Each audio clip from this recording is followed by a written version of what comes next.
akú ayẹyẹ òní. Olúṣọlá lèmi jẹ́ olùfẹ́ ìsọ̀ni bàbá tó bí mi lọ́mọ. Èmi lọ̀jọ̀gbọ́n ọmọdé ìyàfọ́kọ̀. Ìṣọ̀lá níbi ìwà mi tẹ́mi lọ́rùn dé rèé ni wípé mi ò jẹ́ wẹ̀ taṣọ. Olúṣọlá tí mo bá rán síwín máa họ. Èmi ò sì ní jẹ́ kí wèrè kan ó dárí mi lù ní kú mọ̀. Lónìí, èmi nìkan kọ́ mo wà lórí ètò. Ẹni tí ó mú gbẹ́lẹ́gbẹ́ẹ́ mi lájọ ṣètò ní òdu ni kì í ṣàìmọ̀fó lóko. Tẹ́ ẹ bá ń gbọ́ ọmọ akin tí ò fìgbà kan ṣojo, fine boy presenter, òun lájọ ṣètò lónìí. Ọmọ akin ó yá kí àwọn èèyàn wa. Ìgbà Ọlọ́run ìgbà Ebumawe, mo sì bá aládéládé, mo sì bá lóyè, mo sì bá ọkùnrin bẹ́ẹ̀, mo sì bá obìnrin, mo sì bá ọmọdé bí, mo sì bá àgbàlagbà, mo sì bá onílé, mo sì bá àlejò. Ẹ̀mọdé lónìí mo júbà tèmi, wọ́n nípa ọmọdé bá júbà àròkò lálẹ́ o. Mo júbà lónìí ẹgbẹ́ júbà mi ṣe o. Torí ìjọba àkókò Abọ́lájí lórúkọ tèmi tí ò yí padà Kọ́láwọlé orúkọ ọba tó bí mi lọ́mọ ọmọ akílè ní jẹ́ tó ò ní ṣojo nígbà kọ̀ọ̀kan ìjẹyà tí ò gbọdọ̀ jẹ́yà. Fine boy presenter ayé náà rèé ojúlówó ọmọ àlùmọ́tò ṣàdíà. Ọmọ Ebumawe èdòkó nínú àbọ̀ òòlù ọmọ jáde àgbàmọ́ tó ń dọ̀gbọ̀ ṣùgbọ́n ẹ̀bá ọ̀nà. Ọmọ olúkìtì bí ọmọ abánijà májẹ̀bi. Ọmọ tó lọ̀gánìkì tó ń dúró torí bá méjì kan ìdòkó olúwa ní mú ní dúró láì lọ̀gánìkì ètò lọ́mọ one. Fine boy no people ẹlẹ́sì mú kámẹ́rà yẹn dáadáa kẹ́ wojú mi. Tẹ̀bá ní people sí kẹ̀kẹ́ tó kà sí àkàndá ọlọ́wọ́n bá Ebumawe ló ṣe bẹ̀ agbára àbíkọ́. Mo kí wọn lónìí pé a káàbọ̀ síbi ayẹyẹ yìí. Lábẹ́ ọlọ́wọ́n bá mi Ebumawe ọlọ́wọ́n ní kúlẹ̀ yìí láṣẹ bọ̀. Gbogbo ọba yìí náà òun ní báyìí láti ẹ̀mẹ́ bá wa ṣe. Adékadé máa tẹ̀síwájú nínú ọkọ̀ ẹ̀jọ̀ ọ̀hún láàárọ̀ tòní. Bàbá mi ẹ̀ túbọ̀ pẹ́ fún mi sà. Lẹ́ẹ̀kan sí mo kí gbogbo yín. Mo gbà á ládùúrà wípé ẹ máa róde lọ èèyàn tó bá ní ẹ má bọ̀ lẹ́ẹ̀dí dé bá ń lé. Nísà ló wà kó tágìrì ìgò, ṣẹ̀kẹ̀rẹ̀ òṣèfọ̀ pàlù, àbánikọ́ńdá, ikọ́kọ̀ lè mọ̀ òkúta. Lẹ́yìn ọ̀dẹ́kọ̀ tó dé yóò rí ara rẹ̀ ló máa bùdì. Àgbà ìdúgbò máa yí kéré, kènìyàn kó tọwọ́ bàbá rẹ̀ o. Àṣejèrè nítògbìn kàkádésì. Ìwà rere ló gbà wúre, ìwà rere ló gbà wúre. Adúmọ̀mọ́ ló gbà nọ́bọ̀, àlùfẹ́fẹ́ kan sí lẹ́ni tó bá ń ṣe fi láyé sẹ́. Ohun tó bá nù yín kẹ́sẹ́ máa rò, bọ́lọ̀ ń wọ̀ balẹ̀. Bárò jẹ́ ẹgbẹ́ nìyàn, olùtọ́ ti ń bẹ láyé wọn ò gbógun rárá. Ebumawe ìdòkó ṣìkàṣìkà ibẹ̀, wọn ò mọ níwọ̀n ẹgbẹ̀fà. Ọjọ́ ẹgbẹ́ kò lọ títí, ìyẹn kí máa máa jọ̀nà ó dùn ní ọmọ olùkẹ́, olúwẹ̀rí abiyamọ mọ̀ gbóòjò.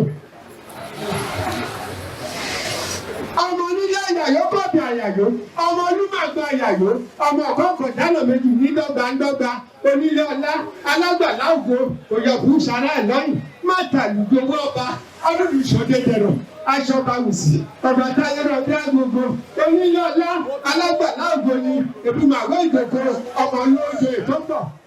Over 60 years ago, to the famous family of late Chief and Mrs. Julius Onalaja of blessed memory.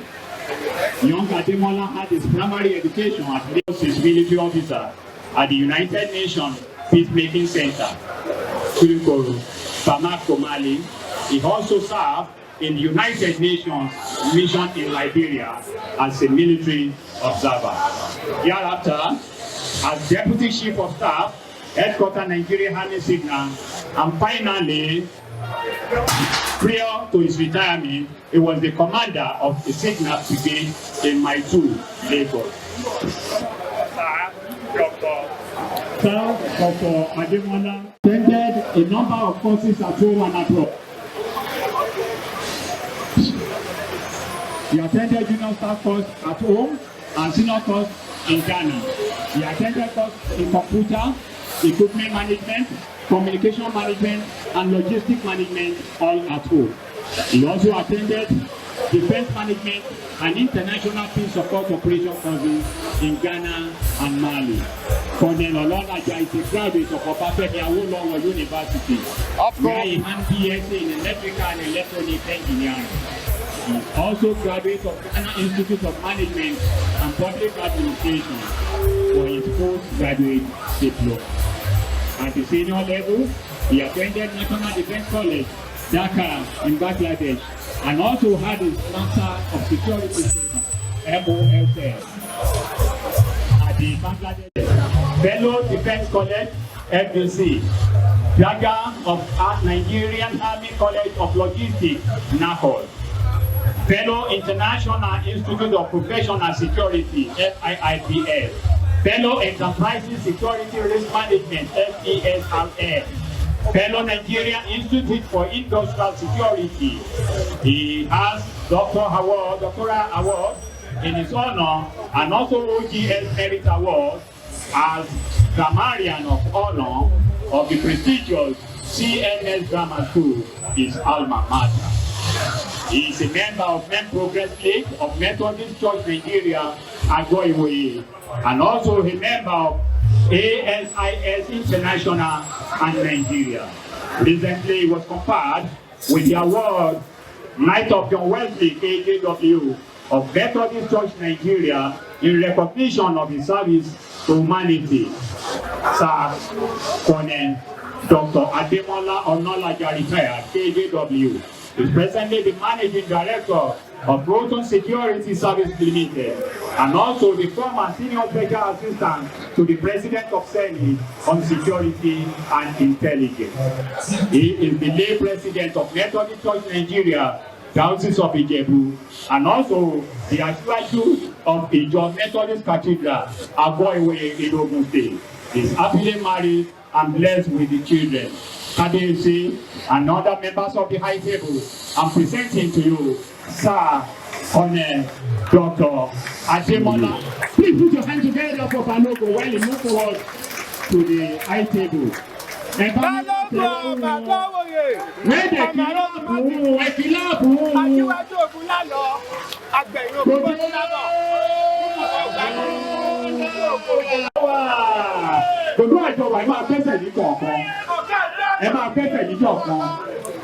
Bá a bá wọjọ́ bó ti náà gbọ́rẹ́ tí ń gbọ́ gẹ́gẹ́ kíkí yóò dàbí ọjọ́ kọ̀ọ̀kan ọ̀sẹ̀ kọ̀ọ̀kan ni. Àmọ́ lójú àwọn òjìyà èèyàn bá sì máa dàbí ọ̀sẹ̀. Òyà ọmọ òní jẹ́ tìrẹ lágbára ilé Ebumawe. Ó máa róde lọ èèyàn tó bá ní ọmọ bọ̀ lórí ilé bá yé. Ọdún ìrìn alágbára olúwa ọba Ademola Onalaja ò ní dọ̀tí ẹ̀rọ bí ọba ní sàmì ẹ̀. Ẹbìtì tí ó gbójú ó lè pàdé.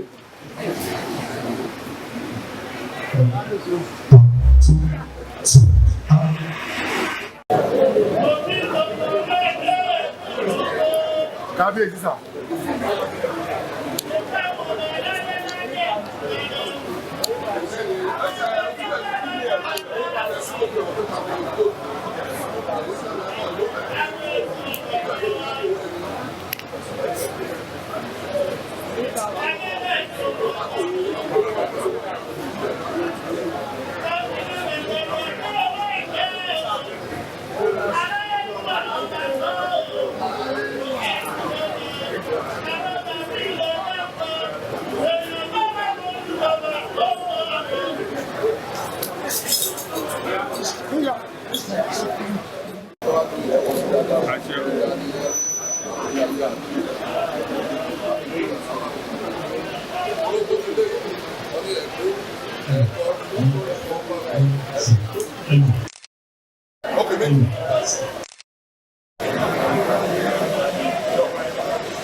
Protects and upholds within and outside Ago-Iwoye.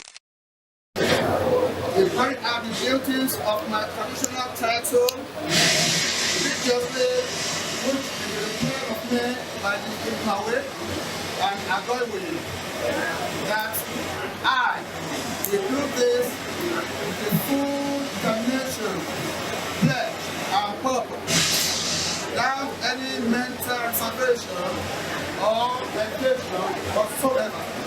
So help me God.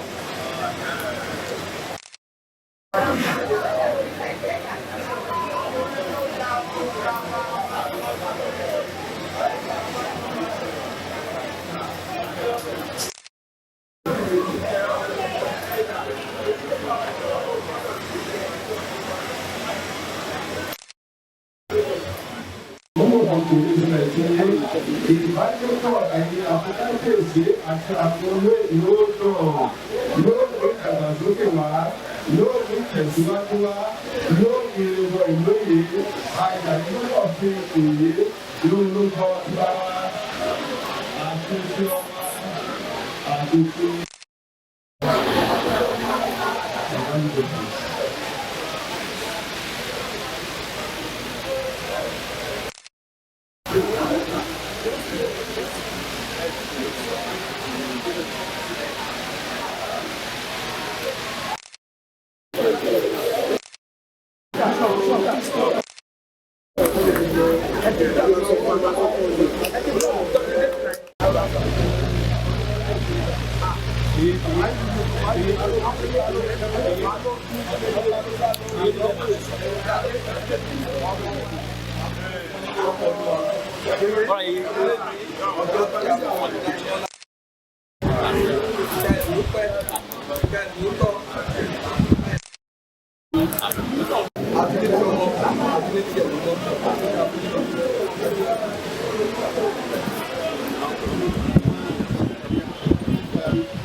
Just I beg, come kill me, I beg.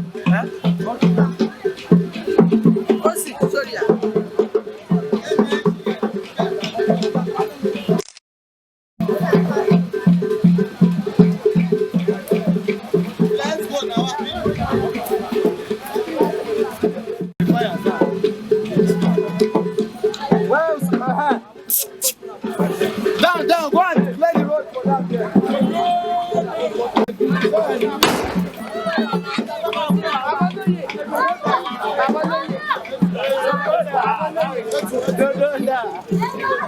From there too.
It's good to see you, sir. It's always a pleasure, sir. Ladies and gentlemen, Daddy be going on. I must confess to you, sir, you look like the reason why a lot of people are happy. You face the smile. Even mommy beside you knows one touch you hit daddy. Yes! This is how you know a well-taken care husband in a Yoruba home. Am I wrong, sir? Lovely. That's why I love Yoruba. Yoruba not that you in the whole world. Because see tribe don't that Yoruba. Argue with yourself. Tí Yorùbá bá ní ẹ láàárọ̀ kí ló máa sọ ẹ káàárọ̀, ọ̀sán kọ́ ẹ káàsán, ìrọ̀lẹ́ kọ́ ẹ kúrọ̀lẹ́, alẹ́ kọ́. Lovely. Bẹ́ẹ̀ ṣe jókòó Yorùbá máa kí yes or no. Alẹ́ kú jò ó. Tó bá dìde ńkọ́. Wonderful. Bẹ́ẹ̀ ṣe jẹun kọ́ mọ́ mi kí ló máa sọ. Ẹkú oúnjẹ. Tẹ bá mú nǹkan kọ́ kí ló máa sọ. Ẹkú mímu. Wonderful. Tẹ bá ń jẹ nǹkan anyhow. Ẹ jẹ búrẹ́dì, ẹ bí sẹ̀ wọ́n rice kí ló máa sọ. Ẹkú jẹkú. Wonderful. Tẹ bá mú kóòkù tẹ dà mọ́ júùsù kí ló máa sọ. Ẹkú mukú. Imukumu. Wonderful. And that's why I love Yoruba people. Àwọn aládájú kò sí nǹkan tó ṣe láyé ìgbà kí ló máa sọ. Ẹkú àṣeyìn. Ọmọ ìwé ló jẹ ẹkú àgbà. Ẹkú àṣeyìn. Wonderful. Now, tí èèyàn bá wà nínú ọ̀dọ̀ ọ̀nà ìrẹ́kìmá. Ẹkú nínú. Ẹkú ọ̀dọ̀ mọ́mí. Ẹ̀yin lọ sọ pé ẹkú ọ̀dọ̀. When you know that the Yoruba man or woman is very respectful. Very respectful. Mọ́mí mo wà ní wedding kan. Wọ́n lè fún ọ ní souvenir. Wọ́n lè mistakenly fún mi souvenir mẹ́ta. Mistakenly woman kan lè kí mi. Ó lè ti bẹ̀rẹ̀ o.